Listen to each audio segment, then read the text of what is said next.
Tasty ആയിട്ട് തന്നെ തയ്യാറാക്കി എടുക്കാം. അതിനു മുമ്പ് ആദ്യമായിട്ടാണ് നിങ്ങൾ എന്റെ ചാനൽ കാണുന്നതെങ്കിൽ നിംഷാസ് കിച്ചൺ സബ്സ്ക്രൈബ് ചെയ്തോളാം. സബ്സ്ക്രൈബ് ചെയ്യുമ്പോൾ സബ്സ്ക്രൈബ് ബട്ടന്റെ തൊട്ടടുത്ത് തന്നെ ചെറിയൊരു ബെല്ലൈക്കൺ കൂടി കാണാം. അതൊന്ന് ക്ലിക്ക് ചെയ്യാം. അപ്പോൾ ഓപ്ഷൻസ് വരും, അതിൽ ഓൾ ക്ലിക്ക് ചെയ്യാം. അപ്പോഴാണ് ഞാൻ അപ്ലോഡ് ചെയ്യുന്ന വീഡിയോസിന്റെ നോട്ടിഫിക്കേഷൻ നിങ്ങൾക്ക് ഞാൻ അപ്ലോഡ് ചെയ്യുന്ന അതേ സമയത്ത് തന്നെ കിട്ടുള്ളൂ കേട്ടോ. അപ്പൊ നമുക്ക് റെസിപ്പിയിലേക്ക് കിടക്കാം. അപ്പോൾ നമുക്ക് നല്ല നാടൻ രീതിയിലുള്ള, അതായത് നമ്മുടെ ട്രഡീഷണൽ രീതിയിലുള്ള ഉള്ളി സാമ്പാർ എങ്ങനെയാണ് തയ്യാറാക്കാൻ നോക്കാം. ഞാനിവിടെ ഒരു 250 ഗ്രാം ചെറിയുള്ളി എടുത്ത് തൊലിയൊക്കെ കളഞ്ഞു വെച്ചിട്ടുണ്ട്. ചെറിയുള്ളി പെട്ടെന്ന് വൃത്തിയാക്കി എടുക്കണമെന്നുണ്ടെങ്കിൽ കുറച്ച് സമയം വെള്ളത്തിലിട്ടാൽ മതി. ഇതിൻ്റെ 2 ഭാഗം ഒന്ന് കട്ട് ചെയ്തെടുത്തതിന് ശേഷം അപ്പോൾ പെട്ടെന്ന് തന്നെ നമുക്ക് കണ്ണിൽ നിന്ന് വെള്ളമൊന്നും വരാതെ തൊലി കളഞ്ഞെടുക്കാൻ പറ്റും. പിന്നെ ഞാനിവിടെ എടുത്തിരിക്കുന്നത് 1/2 കപ്പ് തുവരപ്പരിപ്പാണ്. സാമ്പാർ പരിപ്പ് എന്ന് പറയുന്നത്, തൂർദാൽ. ഉള്ളി സാമ്പാറൊക്കെ ഉണ്ടാക്കുമ്പോൾ കുറച്ച് തന്നെ മതി പരിപ്പ്, കാരണം നമ്മളിത് വറുത്തരച്ചിട്ടാണല്ലോ ഉണ്ടാക്കുന്നത്. അപ്പോൾ പരിപ്പൊക്കെ കൂടിപ്പോയി കഴിഞ്ഞാൽ സാമ്പാർ ഒരുപാട് അങ്ങോട്ട് തിക്കായിട്ട് വരും. ഇത് നന്നായിട്ടൊന്ന് കഴുകിയെടുക്കാം. ഇപ്പം ഞാൻ ഈ പരിപ്പ് നന്നായിട്ട് തന്നെ കഴുകിയെടുത്തുണ്ട്. ഇനി നമുക്കിതിലേക്ക് വെള്ളം ഒഴിച്ചു കൊടുക്കാം. ഇതിലേക്കിപ്പോൾ പരിപ്പ് കുക്കാവാൻ വേണ്ടിയിട്ട് ആവശ്യത്തിനുള്ള വെള്ളം മതി. കുറച്ച് കൂടുതലായാലും കുഴപ്പമൊന്നുമില്ല, കാരണം നമുക്കിതിലേക്ക് വെള്ളം കൂടുതൽ വേണം. ഇനി നമുക്കിതിലേക്ക് ഒരു 1/4 ടീസ്പൂൺ മഞ്ഞൾപ്പൊടി ഇട്ട് കൊടുക്കാം. ആവശ്യത്തിന് ഉപ്പും കൂടി ഇട്ട് കൊടുക്കാം. ഇനി നമുക്കിത് അടച്ച് വെച്ച് കുക്ക് ചെയ്തെടുക്കാം. നമ്മൾ എടുക്കണ പരിപ്പിനനുസരിച്ച് കുക്കിംഗ് ടൈമിൽ വ്യത്യാസം ഉണ്ടാവും. ഇതിപ്പോൾ വേഗം വേവണ പരിപ്പ് തന്നെയാണ്. അത് കാരണം ഞാനിത് മീഡിയം ഫ്ലെയിമിൽ വെച്ചിട്ട് ഒരു വിസിലാണ് കൊടുക്കണുള്ളൂ. വെന്തിട്ടില്ലാന്നുണ്ടെങ്കിൽ കൂടുതൽ സമയം വേവിച്ചെടുക്കാം കേട്ടോ. പരിപ്പ് നന്നായിട്ട് തന്നെ കുക്കായിട്ട് വരണം. പരിപ്പ് കുക്കായിട്ട് വരുന്ന സമയം കൊണ്ട് നമുക്ക് ഇതിന് വേണ്ടിയിട്ട് കുറച്ച് കാര്യങ്ങളൊന്ന് വറുത്തെടുക്കണം. ഞാനിവിടെ ഒരു കടായി എടുത്തിട്ടുണ്ട്. ഇതിലേക്ക് നമുക്ക് 1 ടേബിൾ സ്പൂണോളം വെളിച്ചെണ്ണ ഒഴിച്ച് കൊടുക്കാം. ഇതിലേക്ക് ആദ്യം ഞാൻ ഇട്ട് കൊടുക്കുന്നത് കായാണ്. കായത്തിൻ്റെ കട്ടയാണ് ഞാനിപ്പോൾ എടുത്തിരിക്കുന്നത്. കായത്തിൻ്റെ കട്ടയാണ് കുറച്ച് നല്ലത്. ഇതില്ലാന്നുണ്ടെങ്കിൽ നിങ്ങൾക്ക് കായത്തിൻ്റെ പൊടി ചേർത്ത് കൊടുക്കുക. പൊടിയാണെന്നുണ്ടെങ്കിൽ ഇപ്പോൾ ചേർത്ത് കൊടുക്കണ്ട കേട്ടോ. കായം ഒന്ന് ആദ്യം ഒന്ന് ഫ്രൈ ചെയ്തെടുക്കുക. എണ്ണ നന്നായിട്ട് ചൂടായതിന് ശേഷം മാത്രം കായ ഇട്ട് കൊടുത്താൽ മതി. ചെറിയ കഷ്ണങ്ങളാക്കിയിട്ട് ഇട്ട് കൊടുക്കണമെങ്കിൽ പെട്ടെന്ന് തന്നെ ഇത് ഫ്രൈ ആയിട്ട് വരും. സാമ്പാറിലെ മെയിൻ ഒരു ഇൻഗ്രീഡിയൻ്റ് എന്ന് പറയുന്നത് കായം തന്നെയല്ലേ. കായില്ലെങ്കിൽ സാമ്പാറിന് അതിൻ്റെ ഒരു ടേസ്റ്റോ മണോ ഒന്നും വരില്ലല്ലോ. ഉള്ളി സാമ്പാർ ശരിക്കും പറഞ്ഞാൽ സൗത്ത് ഇന്ത്യയിൽ വളരെ പോപ്പുലർ ആയിട്ടുള്ള ഒരു സാമ്പാർ തന്നെയാണ്. നമ്മൾ കേരളത്തിലുള്ളവർ മാത്രമല്ല ഉണ്ടാക്കുക, പക്ഷേ ഓരോരുത്തരും ഓരോ രീതിയിൽ തന്നെയായിരിക്കും ഉണ്ടാക്കുക. ഇത് നാളികേരം വറക്കാതെ സാമ്പാർ പൊടി ഉപയോഗിച്ചിട്ട് അങ്ങനെ തയ്യാറാക്കാറുണ്ട്. പക്ഷേ ഈ രീതിയിൽ ഉണ്ടാക്കുമ്പോഴായിരിക്കും കുറച്ചും കൂടി ടേസ്റ്റി ആയിട്ട് വരിക. എണ്ണയിലിട്ട് ഫ്രൈ ചെയ്തെടുക്കുമ്പോൾ കായം പെട്ടെന്ന് തന്നെ ഫ്രൈ ആയിട്ട് വരും. അല്ലാതെ ഫ്രൈ ചെയ്തെടുക്കുമ്പോഴാണ് ഡ്രൈ റോസ്റ്റ് ഒക്കെ ചെയ്ത് എടുക്കില്ലേ, നമ്മൾ സാമ്പാർ പൊടിയൊക്കെ ഉണ്ടാക്കാൻ വേണ്ടിയിട്ട് ഡ്രൈ റോസ്റ്റ് അല്ലേ ചെയ്തെടുക്കുക. ആ സമയത്തൊക്കെയാണ് ഇത് റോസ്റ്റ് ആയിട്ട് വരാൻ കുറച്ച് ബുദ്ധിമുട്ടുണ്ടാവുക. ഇതുപോലെ ഒന്ന് പ്രസ് ചെയ്ത് കൊടുത്താൽ മതി, വലിയ കഷ്ണമാണെന്നുണ്ടെങ്കിൽ. ഇത് മതി. ഇപ്പോൾ കായം നന്നായിട്ട് തന്നെ റോസ്റ്റ് ആയിട്ട് വന്നിട്ടുണ്ട്. ഇനി നമുക്കിതിലേക്ക് ഉഴുന്ന് പരിപ്പ് ഇട്ട് കൊടുക്കാം. ഞാനിപ്പോൾ 1/2 ടേബിൾ സ്പൂണാണ് ഇതിന് വേണ്ടിയിട്ട് എടുത്തിരിക്കുന്നത്. നന്നായിട്ടൊന്ന് ഇളക്കി കൊടുക്കാം. ഇതിൻ്റെ കൂടെ തന്നെ ഞാനൊരു 1 ടേബിൾ സ്പൂൺ കടലപ്പരിപ്പ് ഇട്ട് കൊടുക്കേണ്ടത്, അതായത് ചനാദാൽ.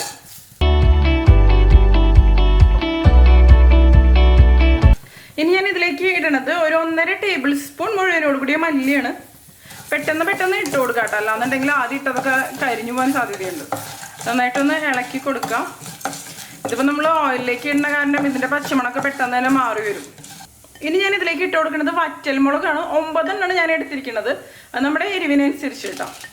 ഇപ്പോൾ പല മുളകിനും എരിവ് വ്യത്യസ്തമായിരിക്കുമല്ലോ. ചിലതിന് നല്ല എരിവുണ്ടായിരിക്കും. ഇതിപ്പോൾ ഒരു മീഡിയം എരിവുള്ള മുളകാണ്. ഈ മുളകും ഇനി ഒന്ന് റോസ്റ്റായിട്ട് വരട്ടെ. ഓരോന്നും അങ്ങനെ റോസ്റ്റായിട്ട് വരാൻ വേണ്ടിയിട്ട് നമ്മൾ വെയിറ്റ് ചെയ്യേണ്ട ആവശ്യമില്ല. അപ്പോൾ പെട്ടെന്ന് തന്നെ എല്ലാം കരിഞ്ഞു. ഇനി ഇതിലേക്കൊരു 3 ചെറിയുള്ളി ഇട്ട് കൊടുക്കാം. ഇതൊന്ന് കട്ട് ചെയ്തിട്ട് കൊടുക്കാം. ഒരു 3-4 കറിവേപ്പിലയും കൂടി ഞാൻ ഇട്ട് കൊടുക്കുന്നുണ്ട്. ഒരു തണ്ടൊക്കെ ഇടാം. ഇനി നമുക്കിതിലേക്ക് നാളികേരം ചേർത്ത് കൊടുക്കാം. ഞാനിപ്പോൾ ഒരു 1/4 കപ്പ് നാളികേരമാണ് ഇതിന് വേണ്ടിയിട്ട് എടുത്തിരിക്കുന്നത്. ഇപ്പോൾ ഇതിലത്തെ ബാക്കി ഇൻഗ്രീഡിയൻസ് ഒക്കെ റോസ്റ്റായിട്ട് വന്നിട്ടുണ്ട്. ഇതിൽ കൂടെ തന്നെ നാളികേരം ഇട്ട് കൊടുത്താൽ മതി, കരിഞ്ഞൊന്നും പോവില്ല. ഇനി നാളികേരം കൂടി ഒന്ന് റോസ്റ്റായിട്ട് വരട്ടെ. കായം വലിയ കഷ്ണമായ കാരണം ഇത് ഇളക്കാൻ കുറച്ച് ബുദ്ധിമുട്ട്. ഞാൻ കായം ഒന്ന് കട്ട് ചെയ്യണം. ഇത് റോസ്റ്റ് ചെയ്തെടുക്കുമ്പോൾ ലോ ഫ്ലെയിമിൽ റോസ്റ്റ് ചെയ്തെടുക്കാം. ഹൈ ഫ്ലെയിമിൽ ഒരിക്കലും വെക്കരുത്. അപ്പോൾ പെട്ടെന്ന് തന്നെ എല്ലാം കരിഞ്ഞു പോകും. പിന്നെ നിങ്ങൾക്ക് ഇതിലേക്ക് വേണമെന്നുണ്ടെങ്കിൽ കാശ്മീരി മുളക് ചേർത്ത് കൊടുക്കുക. കാശ്മീരി മുളക് ചേർത്ത് കൊടുക്കുമ്പോൾ കുറച്ചും കൂടി ഒന്ന് കളറ് കൂടും. പക്ഷേ ട്രഡീഷണൽ രീതിയിൽ ഉണ്ടാക്കുമ്പോൾ കാശ്മീരി മുളകൊന്നും ചേർക്കാറില്ല. ഇതിലേക്ക് നമുക്ക് കുറച്ച് ഉലുവയും കൂടി ഇട്ട് കൊടുക്കാം. ഞാൻ ഉലുവ ചേർക്കാൻ മറന്നുപോയി. ഒരു 1/4 ടീസ്പൂണൊക്കെ മതി കേട്ടോ, ഒരുപാട് വേണ്ട. ഒരുപാടായി കഴിഞ്ഞാൽ ഇത് എന്താ പറയുക, കഴിക്കാൻ പറ്റില്ല. പിന്നെ ഇപ്പോൾ കണ്ടില്ല, ഇത് നന്നായിട്ട് തന്നെ റോസ്റ്റ് ആയിട്ട് വന്നിട്ടുണ്ട്. ഞാൻ ഫ്ലെയിം ഓഫ് ചെയ്ത് കൊടുത്തിട്ടുണ്ട്. ഇതിൽ ശരിക്കും പറഞ്ഞാൽ കടലപ്പരിപ്പ്, ഉഴുന്നുപരിപ്പ്, പച്ചമുളക്, അതുപോലെ തന്നെ മുഴുവനോട് കൂടിയ മല്ലി, ഇതൊന്നും എണ്ണ ഒഴിച്ച് റോസ്റ്റ് ചെയ്യേണ്ട ആവശ്യമില്ല, അല്ലാതെ നമുക്ക് റോസ്റ്റ് ചെയ്തെടുക്കാം. ഞാനിപ്പോൾ ഇതെല്ലാം കൂടി ഒരുമിച്ച് റോസ്റ്റ് ചെയ്തെടുത്തു എന്നുള്ളൂ. ഇതിന് നന്നായിട്ട് തണുത്ത് വരട്ടെ, അതിനുശേഷം നമുക്ക് ബാക്കി പരിപാടികൾ ചെയ്യാം. ഇത് തണുക്കണ സമയം കൊണ്ട് നമുക്ക് കുറച്ച് ഉള്ളി ഒന്ന് വഴറ്റിയെടുക്കാം. ഞാൻ ആ സെയിം കടായി തന്നെയാണ് എടുത്തിരിക്കുന്നത്. ഇതിലേക്ക് നമുക്കിനി ഒരു 1.5 ടേബിൾ സ്പൂൺ വെളിച്ചെണ്ണ ഒഴിച്ച് കൊടുക്കാം. വെളിച്ചെണ്ണ നന്നായിട്ടൊന്ന് ചൂടായിട്ട് വരട്ടെ. നമുക്കിനി ഇതിലേക്ക് ഉള്ളി ഇട്ട് കൊടുക്കാം. ഇതിൻ്റെ കൂടെ ഞാൻ 2 വെളുത്തുള്ളിയും കൂടി ഇടുന്നുണ്ട്. വെളുത്തുള്ളി ഓപ്ഷണലാണ്, വേണമെന്നുണ്ടെങ്കിൽ മാത്രം മതി കേട്ടോ. ഈ ഉള്ളി നിങ്ങൾക്ക് വേണമെന്നുണ്ടെങ്കിൽ ഒന്ന് കട്ട് ചെയ്തിട്ട് ഇട്ട് കൊടുക്കാം. ഞാനിപ്പോൾ മുഴുവനോട് കൂടി തന്നെയാണ് ഇട്ടിരിക്കുന്നത്. നല്ല വലിയ സൈസ് ആണെന്നുണ്ടെങ്കിൽ ഒന്ന് കട്ട് ചെയ്ത് ഇട്ട് കൊടുക്കാം. ഇതിലേക്ക് ഞാൻ ആവശ്യത്തിന് ഉപ്പും കൂടി ഇട്ട് കൊടുക്കുന്നുണ്ട്. ഈ ഉള്ളി ഇതുപോലെ വഴറ്റിയെടുക്കാതെ വേവിച്ചെടുത്തിട്ടും ഉള്ളി സാമ്പാർ ഉണ്ടാക്കാറുണ്ട്. പക്ഷേ വഴറ്റിയെടുക്കുമ്പോൾ കുറച്ചും കൂടിയും ടേസ്റ്റി ആയിട്ട് വരും. അത് ഉള്ളി സാമ്പാർ ഉണ്ടാക്കുമ്പോൾ ഉള്ളി തൊലികൾ തന്നെയാണല്ലേ കുറച്ച് ബുദ്ധിമുട്ടുള്ളത്. ബാക്കിയെല്ലാം എളുപ്പം തന്നെയാണ്. ഇതിന് നന്നായിട്ടൊന്ന് വഴന്ന് വരട്ടെ. ഇപ്പോൾ ഉള്ളിയൊക്കെ ഞാൻ നന്നായിട്ട് തന്നെ വഴറ്റിയെടുത്തിട്ടുണ്ട്. ഇത് മതി. ഇതിനി നമുക്ക് മാറ്റി വയ്ക്കാം. ഞാൻ ഫ്ലെയിം ഓഫ് ചെയ്ത് കൊടുത്തിട്ടുണ്ട്. ഇനി നമുക്ക് പരിപ്പ് കുക്കായി നോക്കാം. ഇപ്പോൾ കണ്ടില്ലേ, പരിപ്പ് ആവശ്യത്തിന് തന്നെ കുക്കായി വന്നിട്ടുണ്ട്. ഇത് മതി. ഇനി ബാക്കി കുക്കായിക്കോളും. ഇപ്പോൾ നമ്മൾ നേരത്തെ വറുത്ത് വെച്ചില്ലേ, അത് നന്നായിട്ട് തന്നെ തണുത്ത് വന്നിട്ടുണ്ട്. ഇത് നമുക്കിനി ഒരു മിക്സിയുടെ ജാറിലേക്ക് ഇട്ട് കൊടുക്കാം.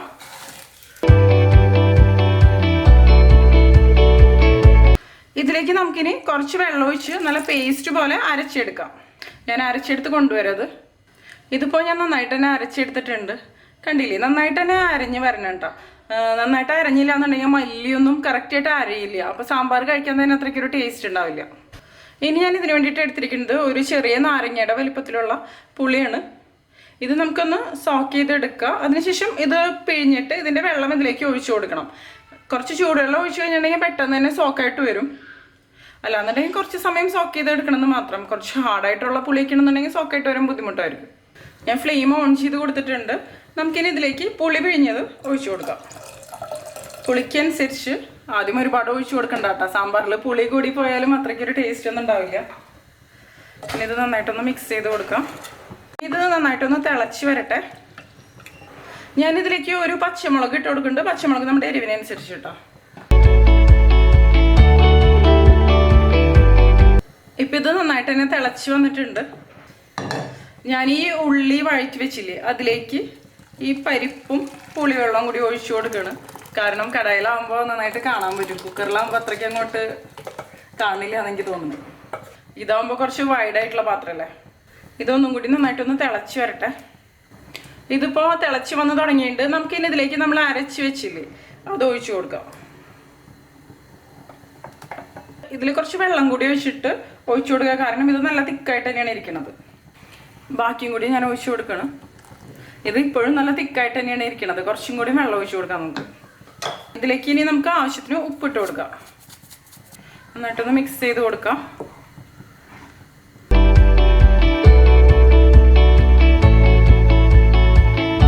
ഞാൻ കുറച്ചും കൂടി വെള്ളം ഒഴിച്ചു കൊടുക്കണം ഇതിലേക്ക്. കാരണം ഇത് അത്യാവശ്യം ലൂസായിട്ടിരിക്കണം. ഇനി ഇത് നന്നായിട്ട് തിളച്ച് കുറുകി വരണം. കുറച്ചധികം സമയം തന്നെ തിളച്ച് വരണം. അപ്പോഴാണ് സാമ്പാർ കഴിക്കാൻ ടേസ്റ്റ് ഉണ്ടാവുള്ളൂ. നമ്മളിതൊക്കെ മിക്സ് ചെയ്ത് കഴിഞ്ഞാൽ അപ്പം തന്നെ ഓഫ് ചെയ്ത് കഴിഞ്ഞാൽ സാമ്പാർ തീരെ ഒരു ടേസ്റ്റ് ഉണ്ടാവില്ല. ഇത് കണ്ടില്ലേ, ഇപ്പോൾ കുറച്ചൊരു ലൂസായിട്ടാണ് ഇരിക്കണത്. ഇതിനി കുറച്ച് തിക്കായിട്ട് വരും. അതിപ്പോൾ നമ്മുടെ ഇഷ്ടത്തിനനുസരിച്ച് എടുക്കാം. എങ്ങനെയാണെന്ന് വെച്ചാൽ ചിലവർക്ക് നല്ല തിക്കായിട്ടുള്ള സാമ്പാറായിരിക്കും ഇഷ്ടം, ചിലവർക്ക് കുറച്ച് ലൂസായിട്ടുള്ളതായിരിക്കും ഇഷ്ടം. നന്നായിട്ട് തന്നെ തിളച്ച് വരട്ടെ. ഉപ്പ് അഡ്ജസ്റ്റ് ചെയ്ത് കൊടുക്കാം കേട്ടോ. ഇനി ഞാൻ ഇതിലേക്ക് ഒരു ചെറിയ കഷ്ണം ശർക്കരയാണ് ഇട്ട് കൊടുക്കണത്. ശർക്കര ഇടണത് എന്തിനാണെന്ന് വെച്ചാൽ ഈ ടേസ്റ്റ് ഒന്ന് ബാലൻസ് ആവാൻ വേണ്ടിയിട്ടാണ്. ഒരുപാട് മധുരമൊന്നും ആവില്ല, പക്ഷെ നല്ലൊരു ടേസ്റ്റ് തന്നെ വരും. സാധാരണ സദ്യയിലൊക്കെ അവർ ശർക്കര ചേർത്ത് കൊടുക്കാറുണ്ട്. ഇതിന് നന്നായിട്ട് തന്നെ ഒന്ന് ഇളക്കി കൊടുക്കാം. ഇതിപ്പോൾ ചൂടുള്ള കാരണം ശർക്കര പെട്ടെന്ന് തന്നെ മെൽറ്റായിട്ട് വന്നോളും. ഒന്ന് ടേസ്റ്റ് ചെയ്ത് നോക്കുക. എന്തെങ്കിലും കുറവൊക്കെ ഉണ്ടെങ്കിൽ നോക്കുക. ഇപ്പോൾ കണ്ടില്ലേ, നമ്മുടെ സാമ്പാർ നന്നായിട്ട് തിളച്ച് കുറുകി വന്നിട്ടുണ്ട്. കുറച്ച് വറ്റി വന്നിട്ടുണ്ട്. കണ്ടില്ലേ, ഇപ്പം എനിക്ക് ആവശ്യമുള്ളൊരു കൺസിസ്റ്റൻസി ആയിട്ടുണ്ട്. ഒരുപാട് തിക്കായിട്ട് നമ്മളിത് എടുക്കണ്ട. കാരണം ഇത് തണുക്കുമ്പോൾ ഒന്നും കൂടിയും തിക്കായിട്ട് വരും. ഇത് മതി. ഞാൻ ഫ്ലെയിം ഓഫ് ചെയ്ത് കൊടുക്കുകയാണ്. ഇത് ഞാൻ അപ്പുറത്തെ അടുപ്പിലേക്ക് വെച്ച് കൊടുക്കണം. ഇനി നമുക്കിതിലേക്ക് വറുത്തിടാം. ഞാൻ വേറെ ഒരു പാൻ എടുത്തിട്ടുണ്ട്. ഇതിലേക്ക് നമുക്കിനി വെളിച്ചെണ്ണ ഒഴിച്ച് കൊടുക്കാം. ഞാനിപ്പോൾ ഒരു 2 ടേബിൾ സ്പൂൺ വെളിച്ചെണ്ണയാണ് ഒഴിക്കുന്നത്. എപ്പോഴും സാമ്പാറൊക്കെ ഉണ്ടാക്കുമ്പോൾ വെളിച്ചെണ്ണ തന്നെ ഉപയോഗിക്കുക. എന്നാലും ആ നാടൻ ടേസ്റ്റ് കിട്ടുള്ളൂ. അല്ലെങ്കിൽ ടേസ്റ്റിൽ ഒരുപാട് വ്യത്യാസം വരും. സാമ്പാർ, മീൻകറി അതുപോലെയുള്ള ഐറ്റംസ് ഒക്കെ അങ്ങനെ തന്നെയാണ്. ഇപ്പോൾ എണ്ണ നന്നായിട്ട് തന്നെ ചൂടായിട്ട് വന്നിട്ടുണ്ട്. ഞാനിനി ഇതിലേക്ക് ഒരു 1/2 ടീസ്പൂൺ കടുക് ഇട്ട് കൊടുക്കുകയാണ്. ഇനി കടുക് നന്നായിട്ടൊന്ന് പൊട്ടി വരട്ടെ.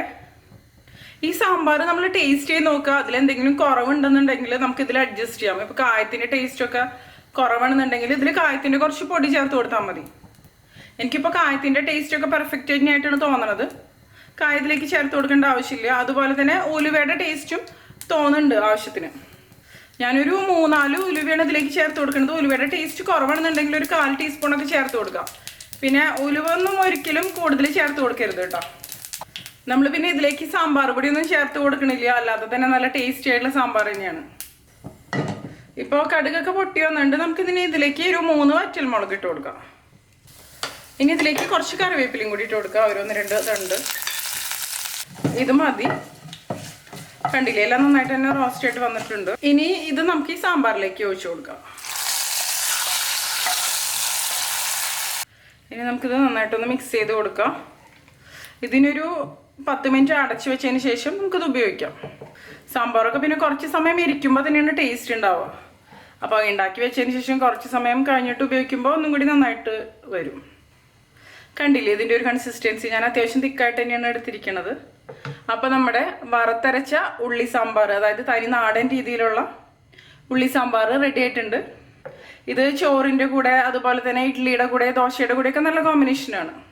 അപ്പോൾ എല്ലാവരും ട്രൈ ചെയ്ത് നോക്കിയിട്ട് നിങ്ങളുടെ എക്സ്പീരിയൻസ് ഷെയർ ചെയ്തോളൂ കേട്ടോ. നിങ്ങൾക്ക് എൻ്റെ വീഡിയോ ഇഷ്ടമാവുകയാണെങ്കിൽ നിങ്ങളുടെ ഫ്രണ്ട്സിനും ഫാമിലിക്കും ഒന്ന് ഷെയർ ചെയ്ത് കൊടുക്കാം. പിന്നെ ലൈക്ക് ചെയ്യുക. അതോടൊപ്പം നിങ്ങളുടെ അഭിപ്രായങ്ങളൊന്ന് കമൻറ്റ് ചെയ്തോളൂ കേട്ടോ. മറ്റൊരു അടിപൊളി റെസിപ്പി വീണ്ടും